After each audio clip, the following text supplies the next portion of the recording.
Meus irmãos, vamos orar uma vez mais, pedir a bênção do Senhor sobre esse tempo que estaremos considerando a Sua palavra. Pai bendito, te damos graças, Senhor, pela Tua instrução que o Senhor tem nos dado, Senhor, dia após dia. Obrigado, Senhor, porque nós não precisamos andar em trevas, porque agora temos recebido a luz do Senhor. Obrigado, Senhor, pela Tua palavra, Senhor, que nos instrui, nos admoesta, Senhor, nos consola. E nós declaramos que necessitamos, Senhor, da Tua instrução. Necessitamos da Tua palavra, Senhor. Por isso rogamos uma vez mais que o Senhor envie Tua palavra a nós. Amém. De maneira que sejamos fortalecidos e instruídos, Senhor. Pedimos em nome de Jesus. Irmãos, nós temos visto esse assunto, do Pentecostes. E na última reunião eu não pude entrar no assunto dos sacrifícios que acompanham a oferta de movimento, daqueles 2 pães. Então, hoje, com a graça de Deus, vamos encerrar esta parte que vai dos versos 18 a 22 de Levítico. Então, vamos ler esses versos novamente. Também com o pão, verso 18, de Levítico 23. Também com o pão oferecereis 7 cordeiros sem defeito de 1 ano, e 1 novilho, e 2 carneiros. Holocaustos serão ao Senhor com a sua oferta de alimentos, e as suas libações, por oferta queimada de cheiro suave ao Senhor.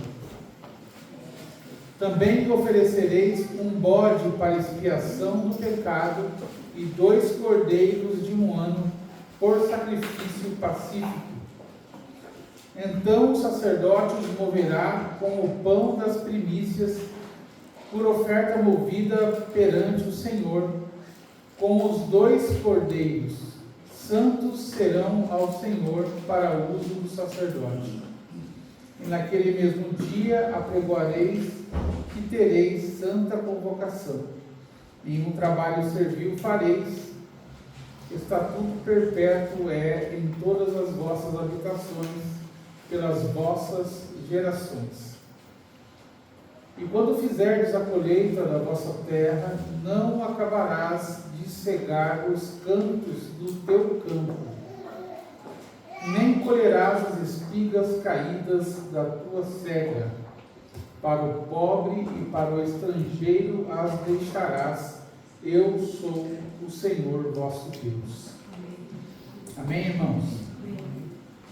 Então nós vamos ver hoje, de maneira mais detalhada, isso já foi tocado nessa última reunião, no domingo passado, mas hoje vamos tocar de maneira mais aprofundada nesses sacrifícios que acompanham o pão, os pães de movimento, conforme está descrito aqui no verso 17, das vossas habitações trareis 2 pães de movimento, de 2 dízimas de farinha serão, levedados e cozerão, primícias são ao Senhor. Nós vimos, irmãos, de maneira muito ilustrativa, que esses 2 pães de movimento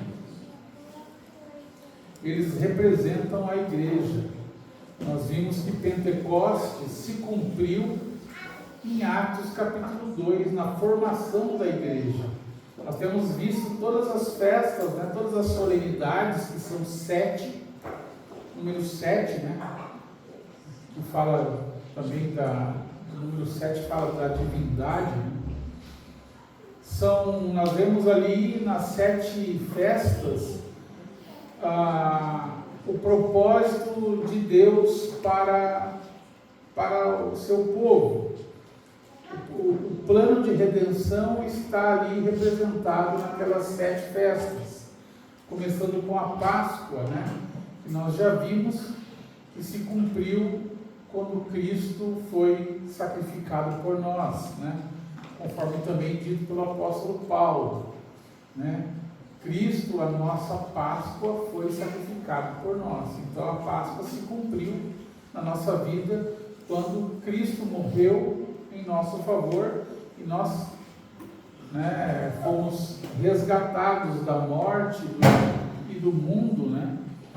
Então ali se cumpriu na nossa vida a Páscoa. Então ali foi o início da nossa vida cristã. Depois vimos também que imediatamente após a Páscoa, nós vimos que se cumpriu também ali a festa dos pães ázimos, né? Que era um período de 7 dias que tipifica a nossa santificação, que é um processo que se inicia após nós crermos e sermos salvos. Nós estamos neste processo, né? Que vai culminar na vinda do Senhor, quando nós formos ressuscitados, né? E transformados. Então será encerrado, né? Aqui esse processo de santificação, ou, né? É o que nós esperamos que aconteça quando nós estivermos vivos por ocasião da vinda do Senhor. Então se cumprirá este processo de santificação. E no domingo, né, após o início da festa dos pães ázimos, né, nós vemos ali também cumprido no Senhor as primícias, né, que fala da ressurreição de Cristo. Nós vimos como que a ressurreição de Cristo, ela impacta nossas vidas. Se Cristo não ressuscitou, amém? Mas Ele ressuscitou. Amém? O sepulcro está vazio. Amém. Né? Então, todas as bênçãos advindas da ressurreição, nós já desfrutamos. Né? Nós não precisamos mais viver sob o domínio do pecado, mas agora nós vivemos em novidade de vida porque Jesus ressuscitou. Então a festa das primícias também se cumpriu em Cristo, na sua ressurreição, porque Cristo, segundo o apóstolo Paulo, ele foi feito a primícia dos que dormem. Amém? Amém. Aleluia! Então, essa festa também nós vemos cumprida. E agora temos visto, né, a festa de Pentecostes, né, que é uma festa singular no calendário de Deus, porque ela está isolada das demais festas, né?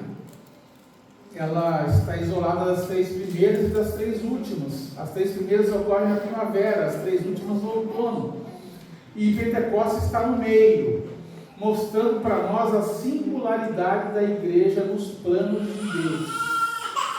Amém? Amém. Pentecostes está sozinha, né? Entre essas 7 festas, né? Ela está no meio, mostrando a singularidade da igreja nos planos de Deus, né? Eu estava aqui, antes de começar aqui a mensagem, estava lembrando de algumas passagens que mostram que se não fosse o sacrifício de Jesus, não haveria igreja. Amém? Amém. Todos nós compreendemos isso? Amém. Então, irmãos, se nós consideramos que sem o sacrifício de Jesus não haveria igreja, então nós temos que admitir que a igreja realmente está no centro do propósito de Deus. Né? Jesus veio, conforme nós lemos em Tito, veja aí, em Tito, acho que é capítulo 2,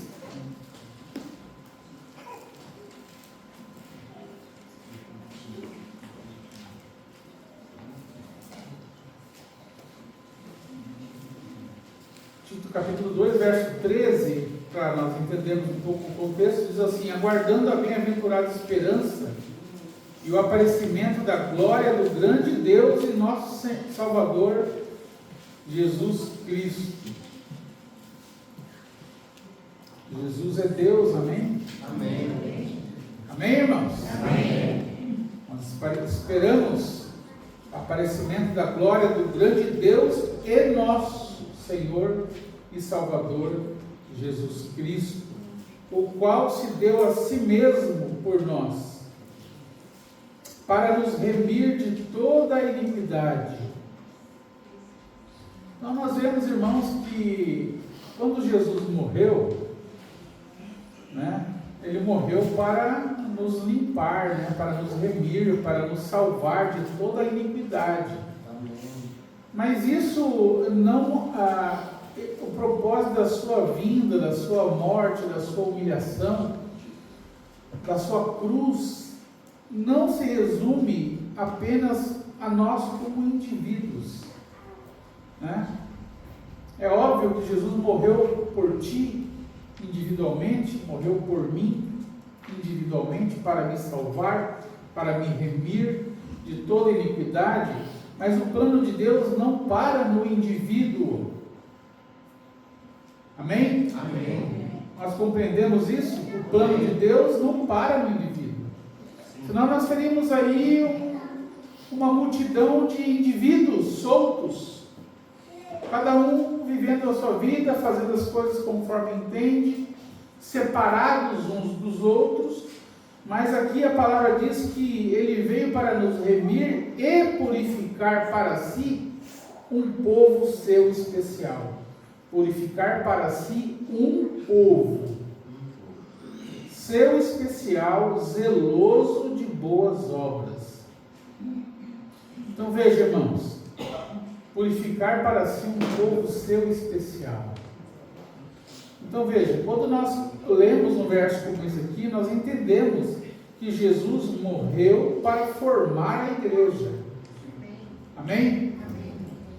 Veja aí também João capítulo 11. Evangelho de João capítulo 11, versículo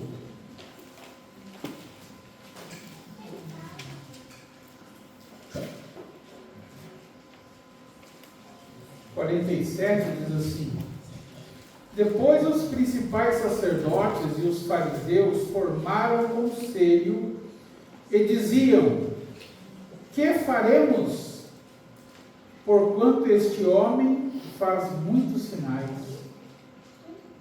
Olha só, muitas evidências de que ele de fato é o Messias. Se o deixarmos assim, todos crerão nele, e virão os romanos e tirar-nos-ão do nosso lugar e nação. Então aqui os religiosos estavam considerando essas coisas.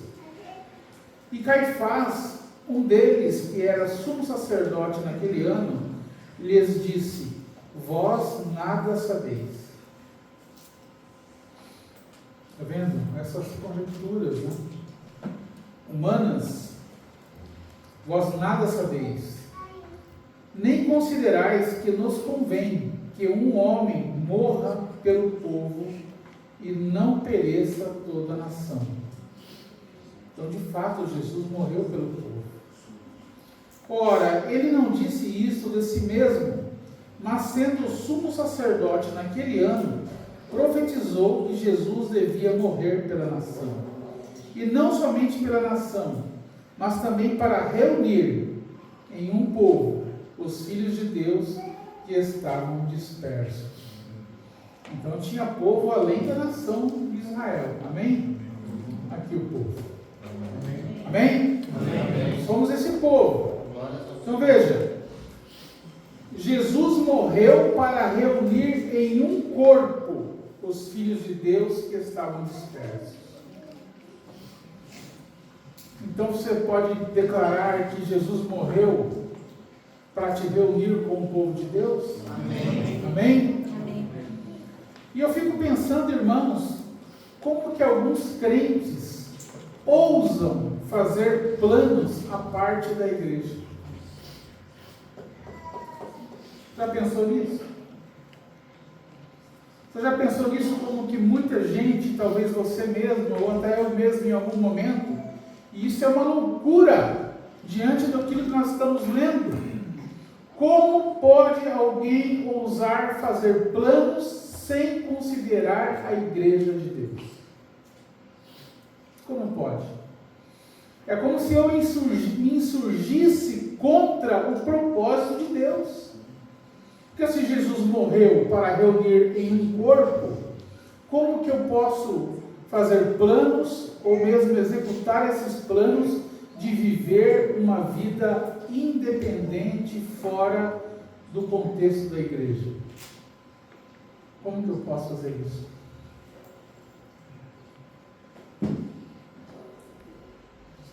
É muito triste, irmãos, e eu falo isso não na condição de um presbítero ou de alguém que serve o povo de Deus, mas eu falo isso na condição de um irmão mesmo.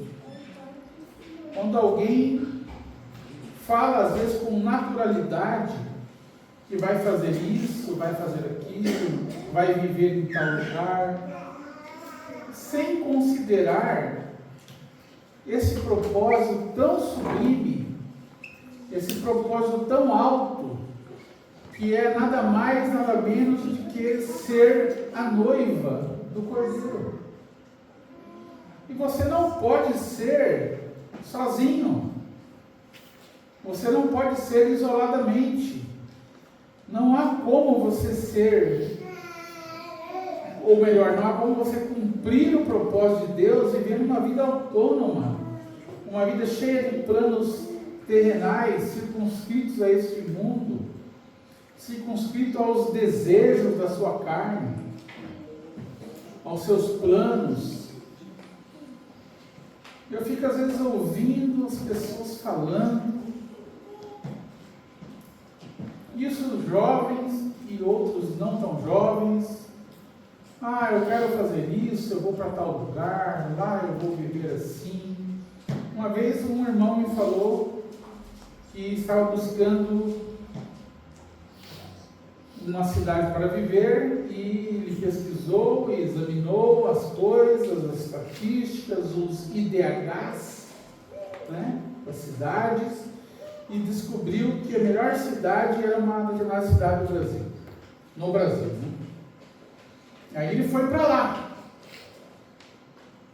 e chegou lá, ele não encontrou o povo de Deus para se reunir. Aí ele desistiu daquele lugar. Aí foi para um outro país, porque lá era bom, era melhor que aqui. E chegando lá, tampouco encontrou o povo de Deus. E assim, irmãos, acontece com os filhos de Deus que estão buscando coisas ou lugares e não buscando viver dentro do propósito de Deus. Nós fomos feitos, irmãos, para viver esse propósito. Se você se contenta em estar aquém deste propósito,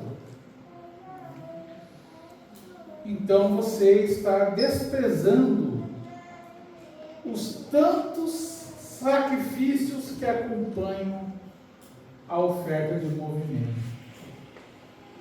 Amém? Nós vamos ver aqui, esse tema, que a oferta de movimento só era aceita, aqueles 2 pães que tipificam a igreja, aqueles 2 pães levedados que tipificam a igreja, só eram aceitos porque haviam sacrifícios que o acompanhavam. Irmãos, nós só somos aceitos se nós estivermos realmente dentro do propósito de Deus. Nós só somos aceitos porque Jesus Cristo derramou o seu sangue por nós. Nós vamos ver que todas essas ofertas, de alguma maneira, tipificam algum caráter do sacrifício de Jesus em nosso favor.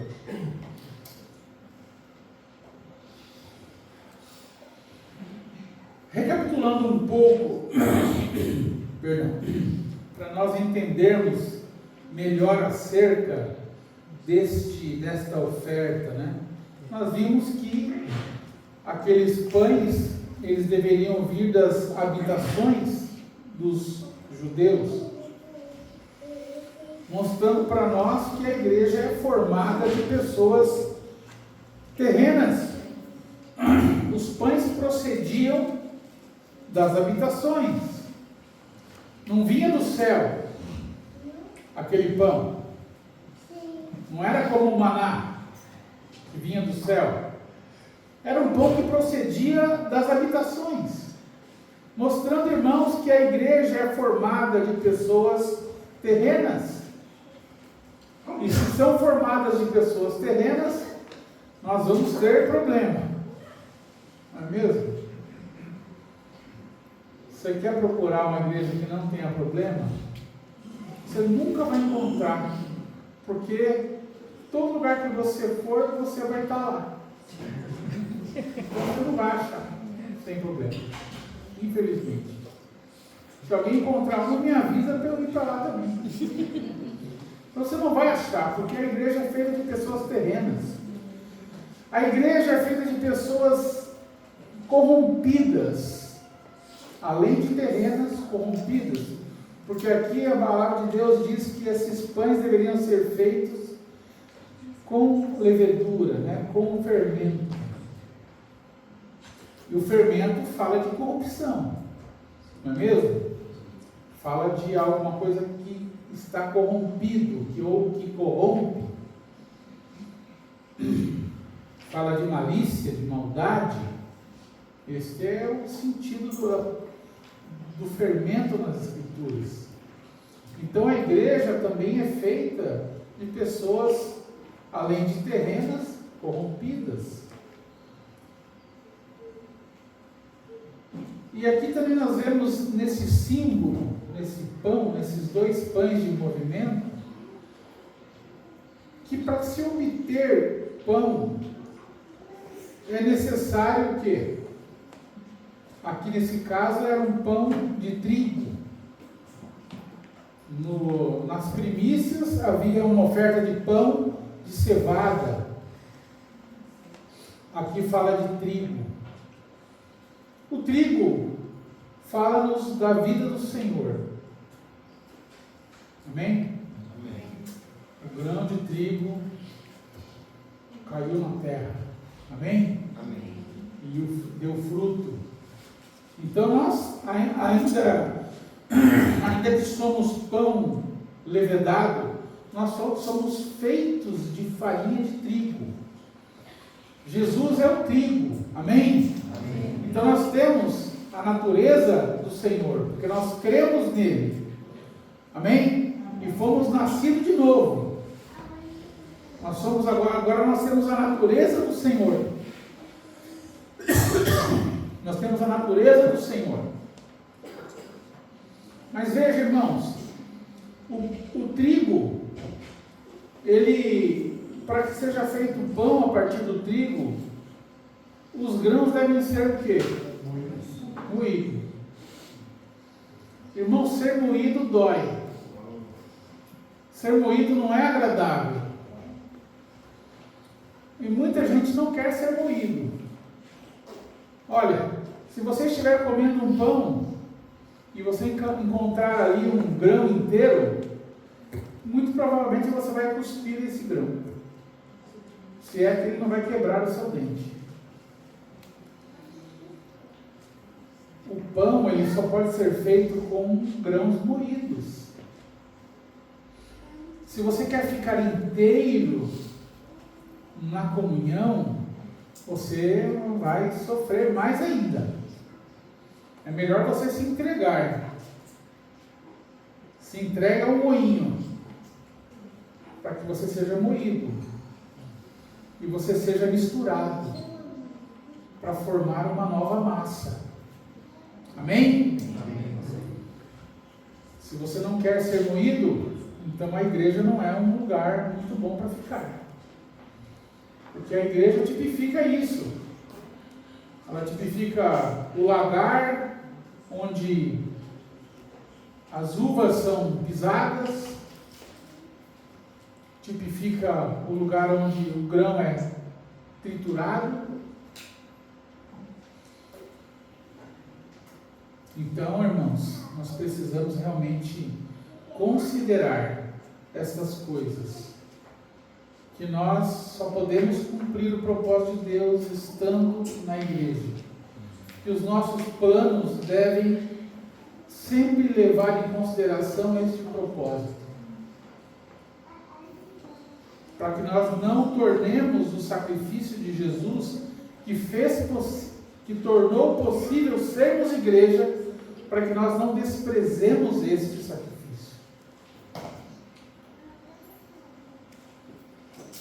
Então veja, no dia de Pentecostes, o dia que foi cumprida a festa, estavam ali 120 grãos inteiros, que eram 120 reunidos. Ainda eles estavam inteiros, ainda não eram pessoas individuais, até que veio o Espírito Santo. Aí você lê 1 Coríntios 12, 13, que é o cumprimento disso. Olha o que aconteceu.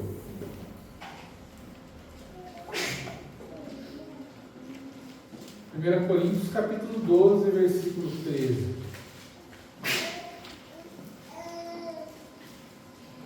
Pois todos nós fomos batizados em um Espírito, formando um corpo.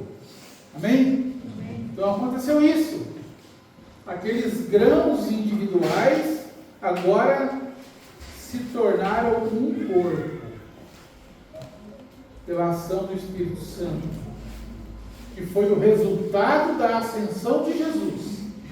Então, se você vai voltando para trás, você vai vendo que existe tudo uma correlação.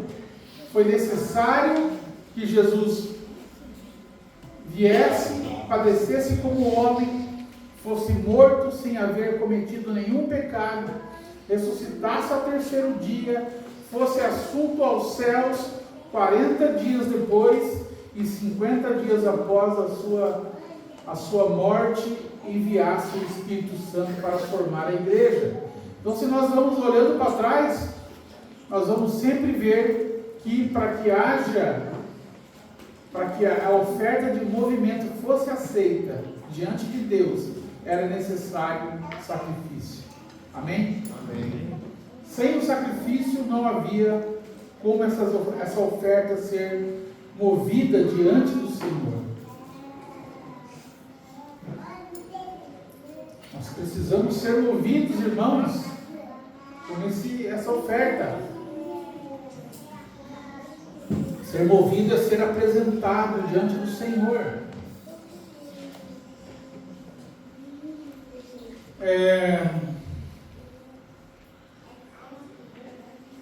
Então, mais uma ilustração aqui.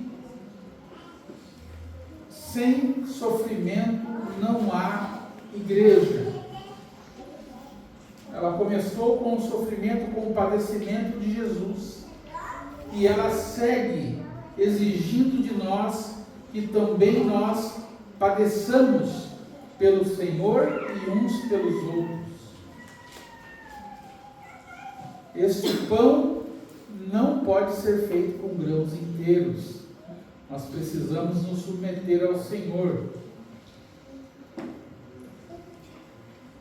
Um outro aspecto interessante sobre a questão do pão de movimento, tipifica a igreja, voltando aqui em Levítico,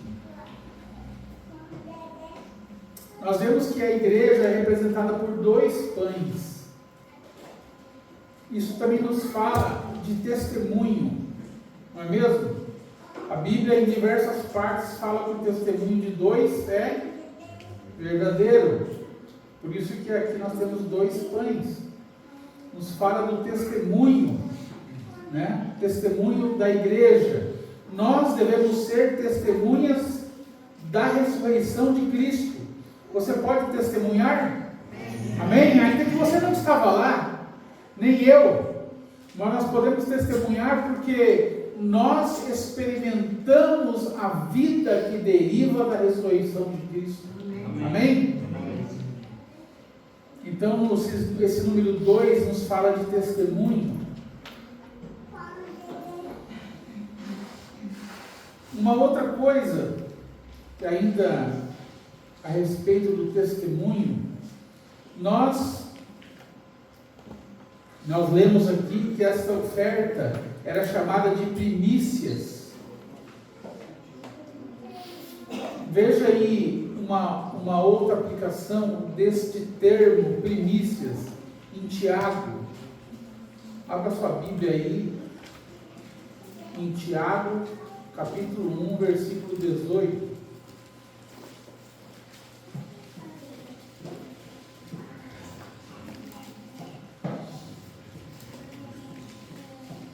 Segundo a sua vontade, Ele nos gerou pela palavra da verdade.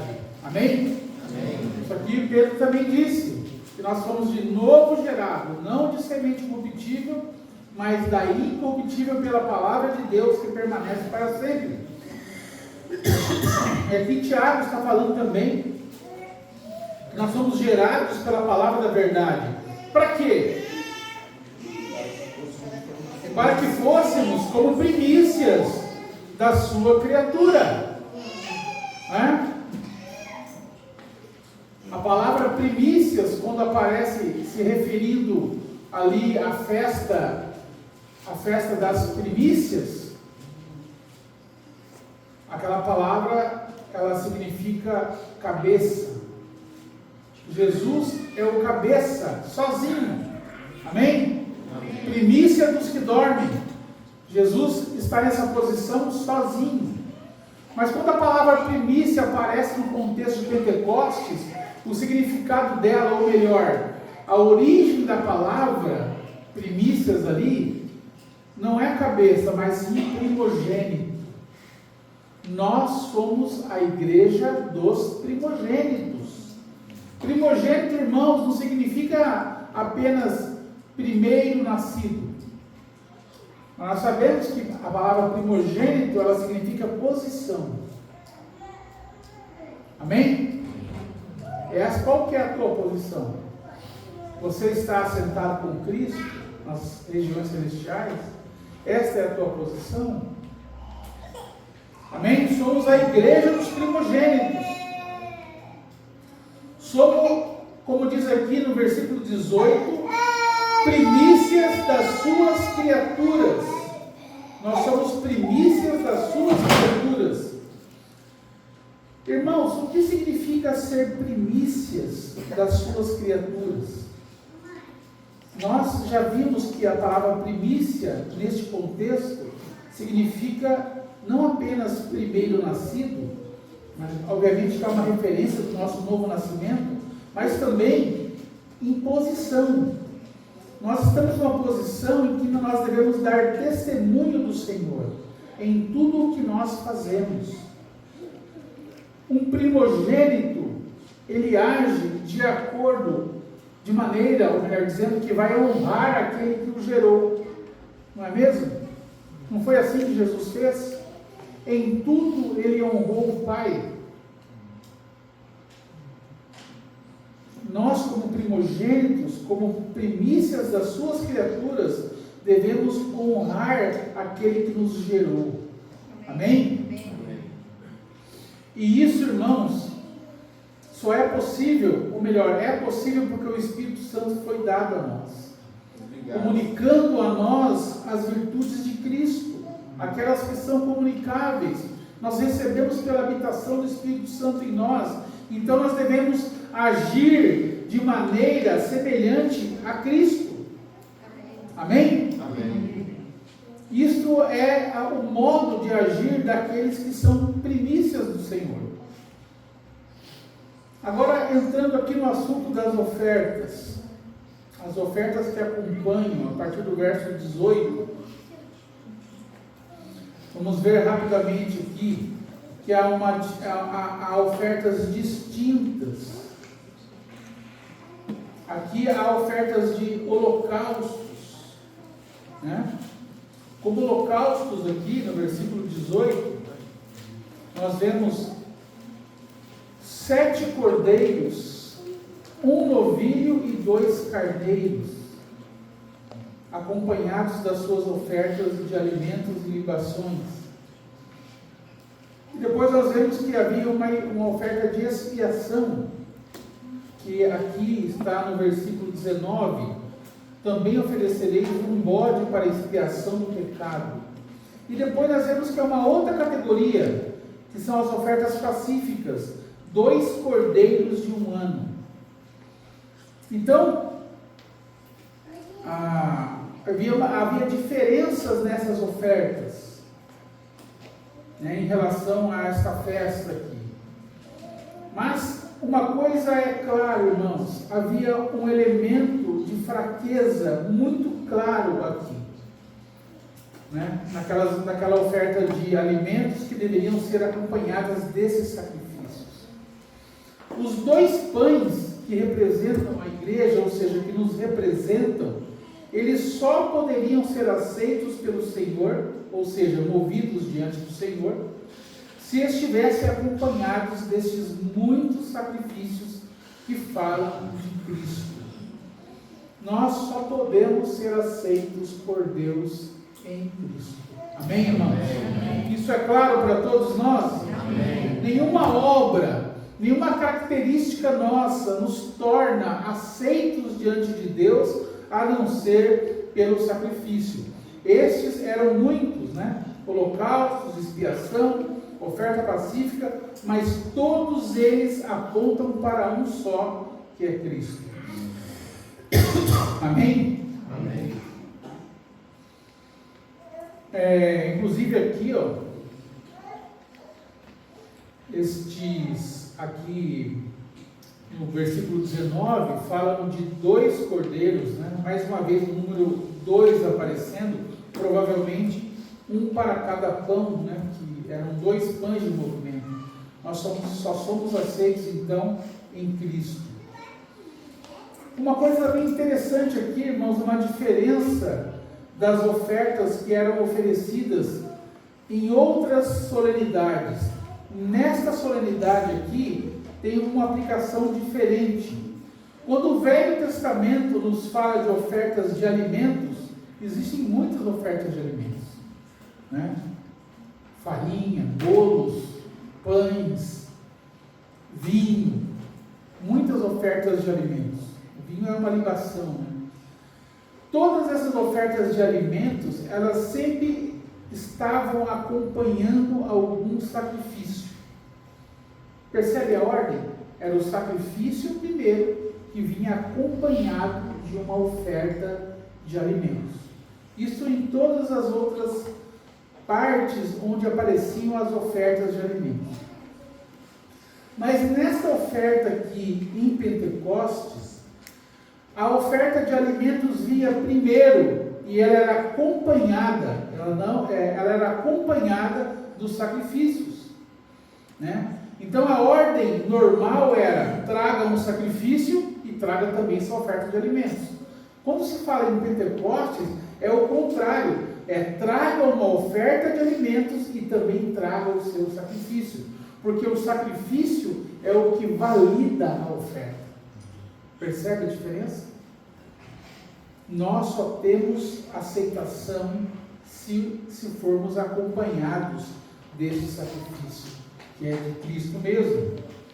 As ofertas de alimento, geralmente elas falam da vida perfeita de Cristo, né? As ofertas de alimentos. Então o valor da sua morte, da morte de Cristo, é realçado pela perfeição da sua vida. Por isso que nós vemos que os sacrifícios deveriam ser feitos a partir de vítimas ou de animais perfeitos. Amém? Os irmãos estão compreendendo? Parece que é muito complexo, mas não. Se você olha para Cristo, você vê o cumprimento perfeito dessas ofertas. Então, o valor da morte de Cristo é realçado pela perfeição da sua vida. Todas aquelas ofertas eram examinadas e elas deviam ser achadas perfeitas. Amém? Por que a morte de Cristo então é tão valiosa? Porque nele não havia defeito algum. Ele teve a sua vida perfeita na terra. Por isso a sua morte é tão preciosa aos olhos de Deus. Amém? Amém. Então a primeira categoria aqui são os holocaustos.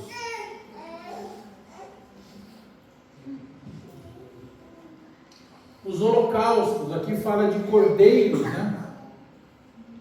Cordeiros eram oferecidos em holocaustos. Isso nos lembra, irmãos, do sacrifício perfeito do Cordeiro de Deus. Amém? O holocausto era um tipo de oferta em que ele era todo para Deus. Ele era queimado ao ponto de não restar nada além de cinzas. Isso nos fala de como Cristo entregou-se de maneira completa à vontade do Pai. Jesus é o holocausto oferecido a Deus de maneira perfeita e plena. Amém? Ele entregou toda a sua vida na cruz. E aqui fala que deveriam ser 7, né? Aqui diz 7 cordeiros sem defeito, de 1 ano. Então isso aqui tipifica o sacrifício perfeito e completo de Jesus, que nos torna aceitos diante de Deus. Amém? Amém. Então aqui a palavra, o número 7 nos fala dessa perfeição. 7 cordeiros em holocausto. O sacrifício perfeito de Cristo que se derramou inteiramente na cruz do Calvário. Isso nos torna aceitos diante de Deus. Amém? E também, além disso, também era oferecido um novilho. Um novilho em holocausto. Ainda nós estamos falando dos holocaustos. Esse novilho, o que ele tipifica? Tipifica força.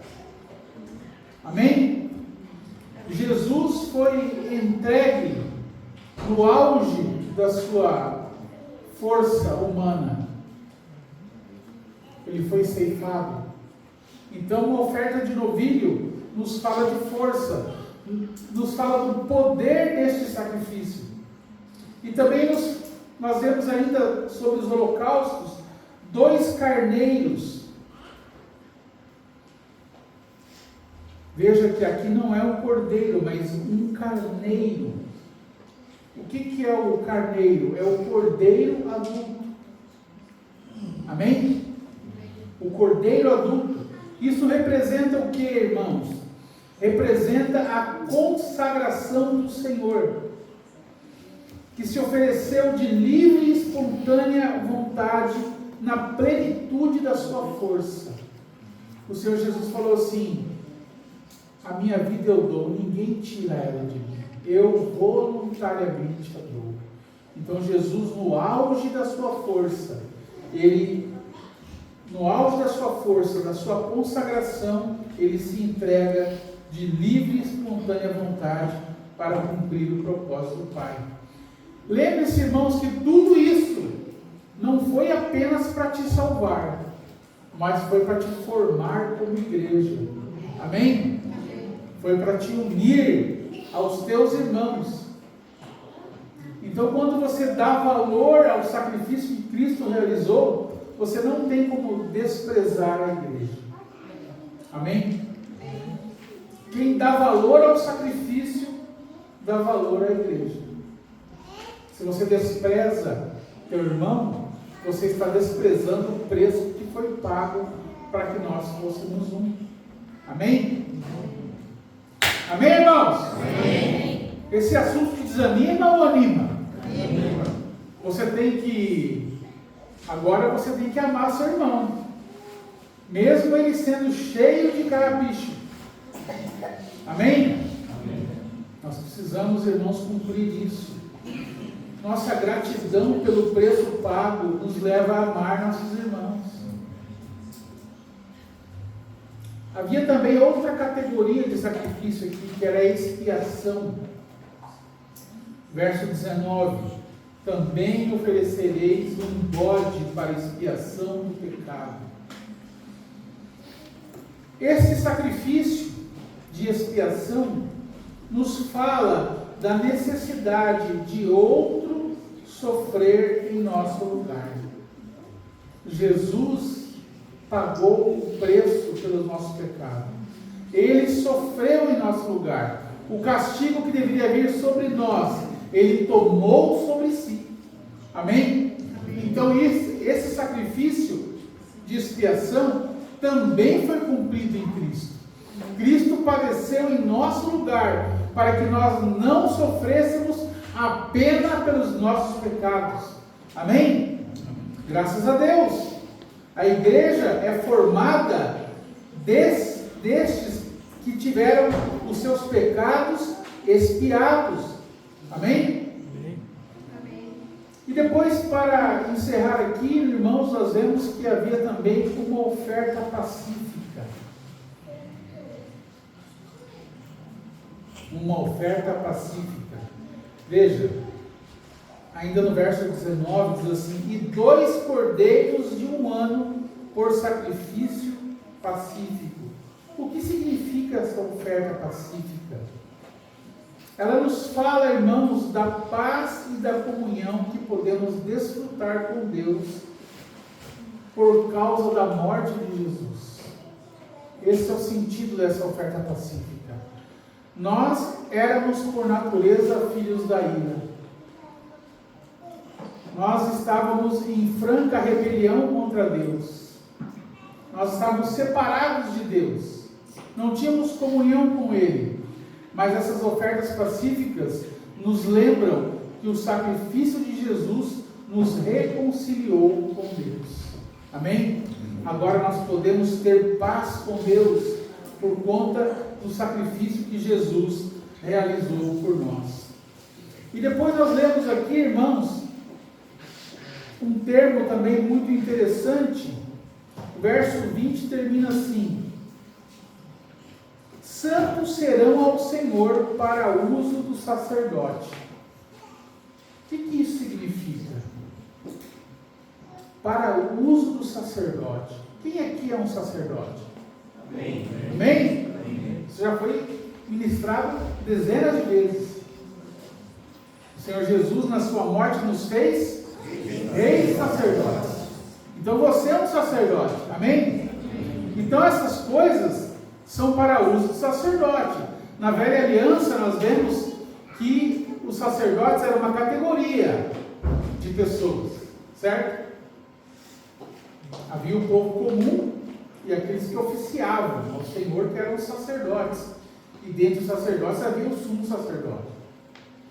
Mas em Cristo, a Bíblia diz lá em Apocalipse capítulo 1, que em seu sangue Ele nos salvou e nos fez reis e sacerdotes para Deus e seu Pai.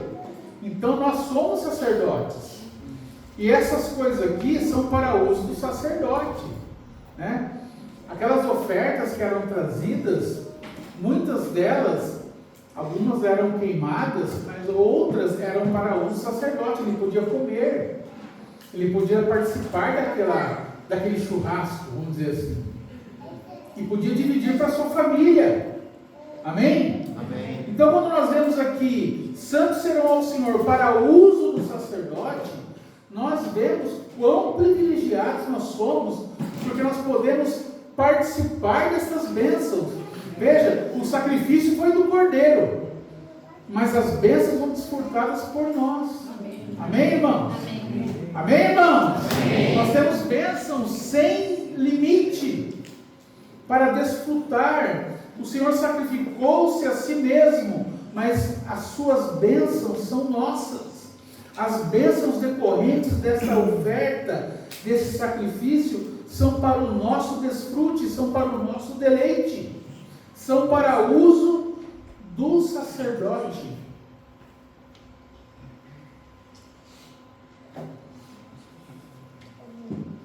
Vejam quantas bênçãos, irmãos, existe em ser igreja. Amém? Amém. Nós temos ainda tribulações para cumprir neste mundo, mas nós já temos um antegozo do nosso estado futuro. Amém?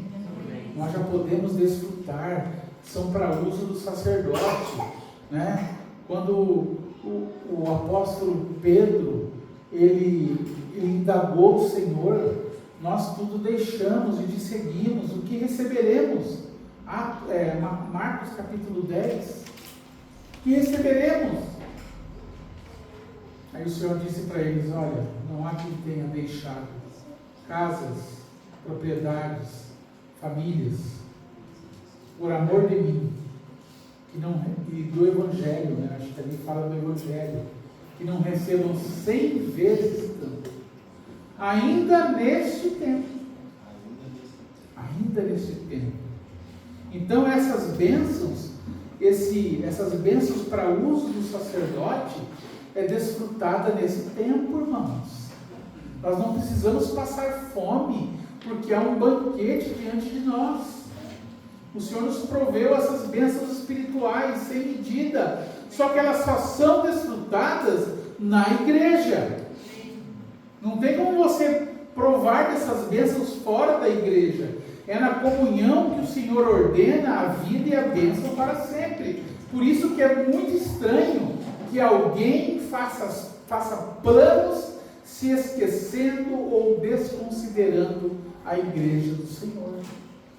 Você não vai encontrar felicidade. Não é praga do Almir, não. É a palavra de Deus que diz isso. Você não vai encontrar. Porque o Senhor reservou essas bênçãos para uso do sacerdote. O Senhor reservou essas bênçãos e as derramou na comunhão. Está lá no Salmo 133. Amém? É na comunhão que Ele ordena a bênção e a vida para sempre. Glória a Deus, irmãos. Esse é o privilégio que nós podemos desfrutar hoje. Aleluia. Veja, aqueles santos do Velho Testamento, eles só viam as sombras. Nós temos a realidade que é Cristo. Amém? Amém? Nós temos a realidade que é Cristo diante de nós. Obrigado. Lá em Colossenses fala que essas coisas eram sombras, mas a realidade é o corpo. O corpo de Cristo é a realidade daquelas coisas. Deixa eu ver se eu acho esse texto aqui que é bem interessante. Na nossa versão aqui mais usual, é aqui capítulo 2 de Colossenses.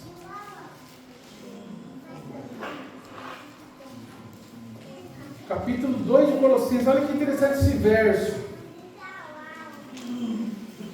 Verso 15, vamos ler o 14. Havendo riscado a cédula que era contra nós nas suas ordenanças, a qual de alguma maneira nos era contrária, atirou no meio de nós, cravando-a na cruz. Amém? Amém. Aleluia! Sabe, o holocausto oferecido por Cristo, o seu sacrifício de si mesmo. Amém? Amém. Ele riscou a cédula que era contra nós, riscou a nossa culpa, a nossa dívida, e despojando os principados e potestades, os expôs publicamente e deles triunfou em si mesmo. Portanto, ninguém vos julgue pelo comer, ou pelo beber, ou por causa dos dias de festa. Nós estamos vendo o quê? Os dias de festa, amém? Amém. Estamos estudando as solenidades, vendo que elas estão se cumprindo em Cristo. Ou da lua nova, ou dos sábados. Os sábados também era uma solenidade. E o verso 17, que são sombras. Amém? Amém. São sombras das coisas futuras, mas o corpo é de Cristo. A NVI fala, mas a realidade é Cristo. E esse é o sentido mesmo desta palavra corpo. A realidade é Cristo. Essas coisas são sombras, mas a realidade é Cristo. Irmãos, nós somos privilegiados porque nós estamos com a realidade diante dos nossos olhos. Nós não estamos vendo isso como sombra. Nós não estamos tateando, mas nossas mãos tocaram da palavra da vida. Aleluia! Nós podemos experimentar essas coisas, irmãos. Por isso que nós não podemos viver como se não as tivéssemos. Nós somos ricos. Nós temos a realidade dessas coisas. A realidade é Cristo mesmo. Então veja, você é um privilegiado por ter nascido nessa dispensação da igreja. Amém? E você tem isso revelado nas Escrituras. E você pode tocar. E o último verso também nos fala de uma coisa que afeta a igreja. Verso 22. 23, verso 22.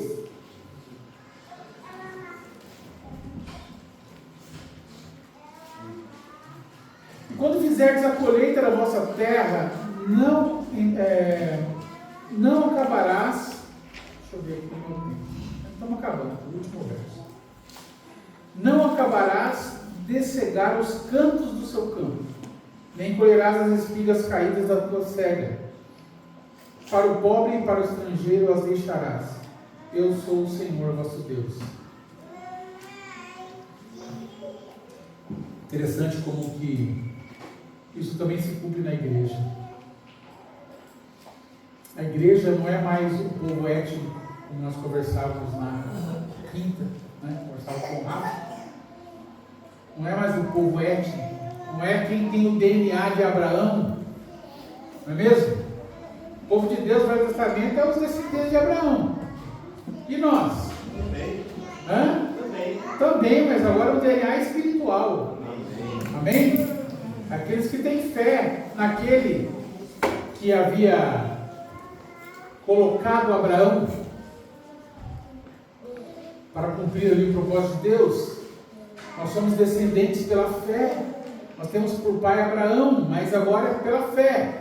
Não é por etnia.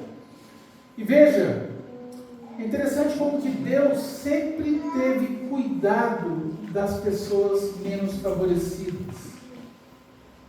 O estrangeiro, o pobre. Tanto que nós éramos estrangeiros, éramos separados de Deus, mas nós fomos enxergados no povo de Deus. Isso é maravilhoso, irmãos. Amém. Agora nós somos povo de Deus. Agora nós desfrutamos desses privilégios também. Veja,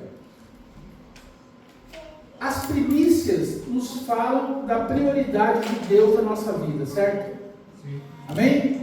As primícias eram ofertadas ao Senhor. Tanto que tem a festa das primícias. Mas porções eram deixadas deliberadamente para os pobres. Veja como que o Senhor sempre lembra dos menos favorecidos, daqueles que não têm pátria, né? Os estrangeiros, os que peregrinam, os que peregrinavam na terra. Isso nos mostra, irmãos, que realmente o Senhor é um Deus zeloso e misericordioso. E nós, como seu povo, devemos também ser assim. Veja o que é realmente a religião. A religião não é você pertencer a um determinado conjunto de pessoas, um grupo social, não é mesmo? As pessoas procuram grupos para se ligar a eles, com os quais têm uma afinidade.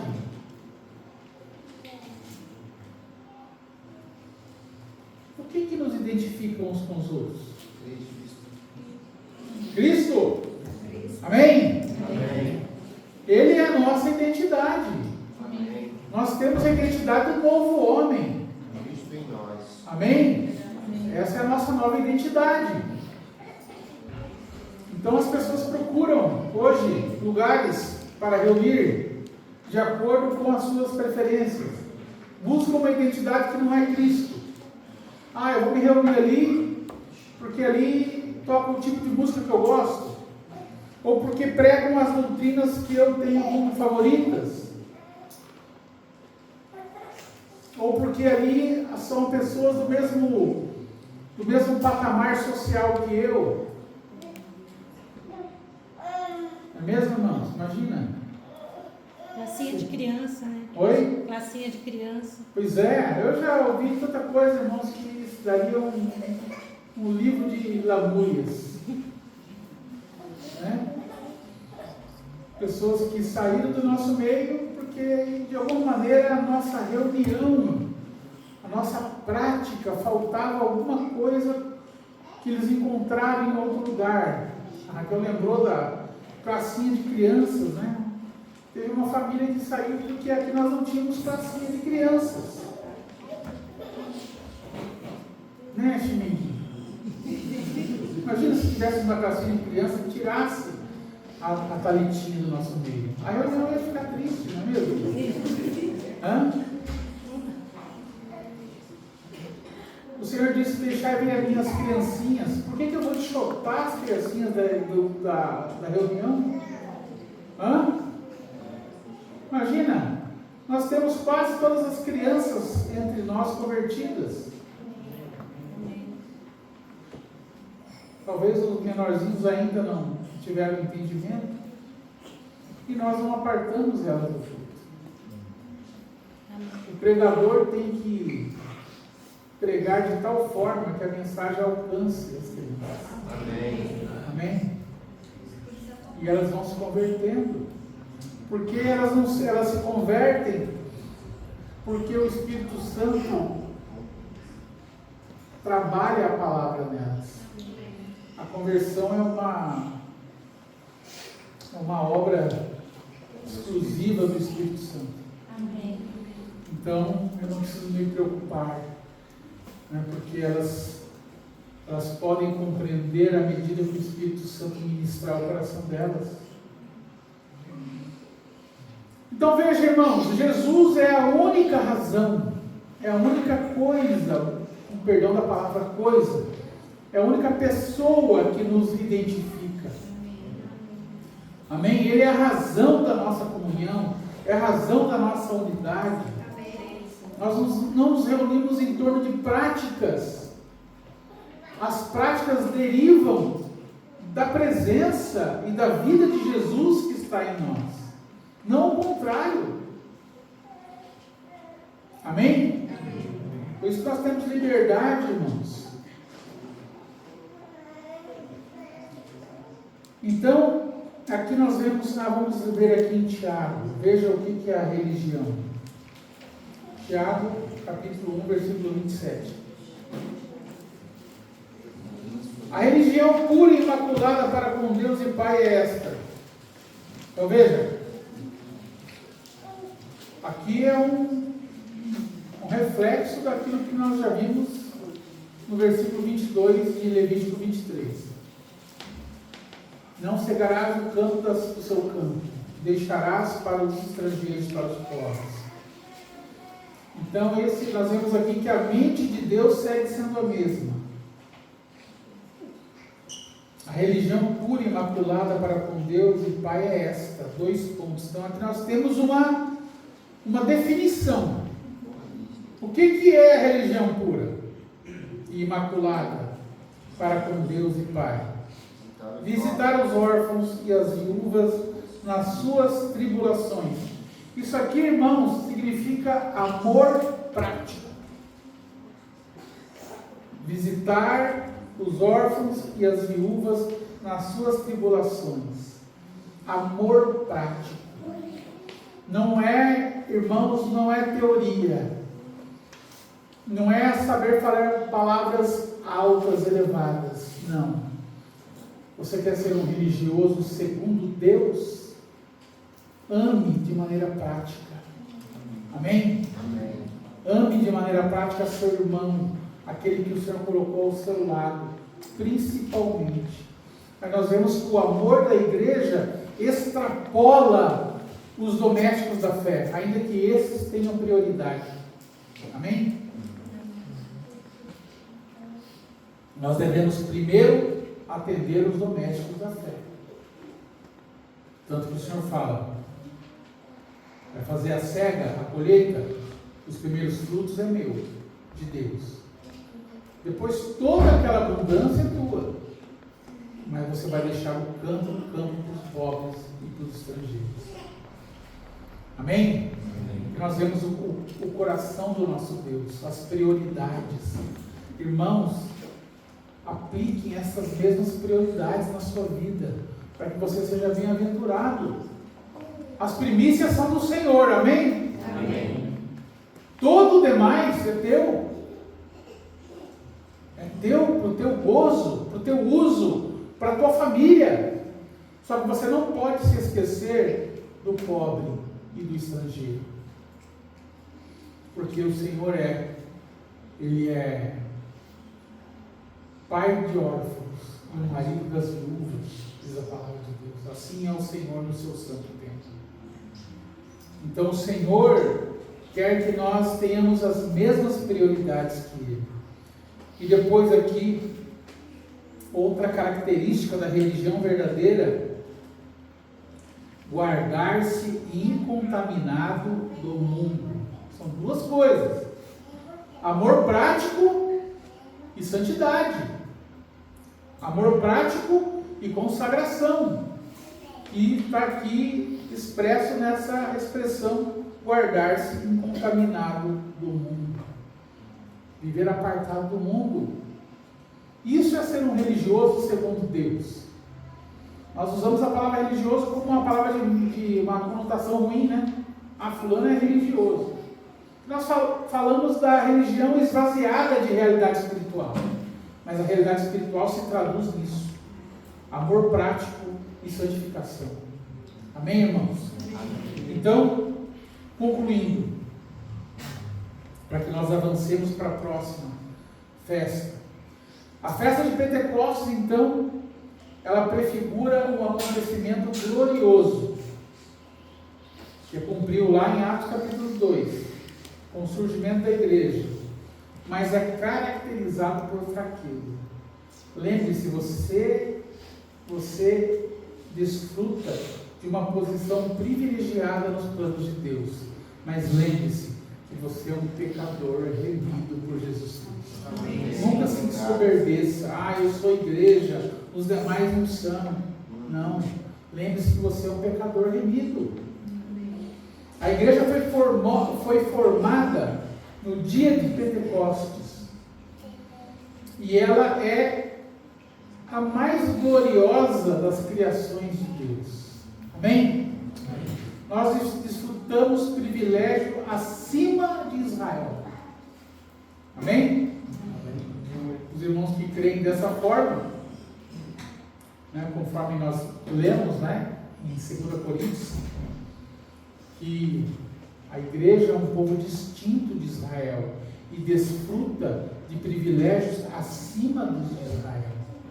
Ela é o propósito de Deus. Ela é o mistério que esteve oculto no Velho Testamento, mas agora foi revelado. Amém?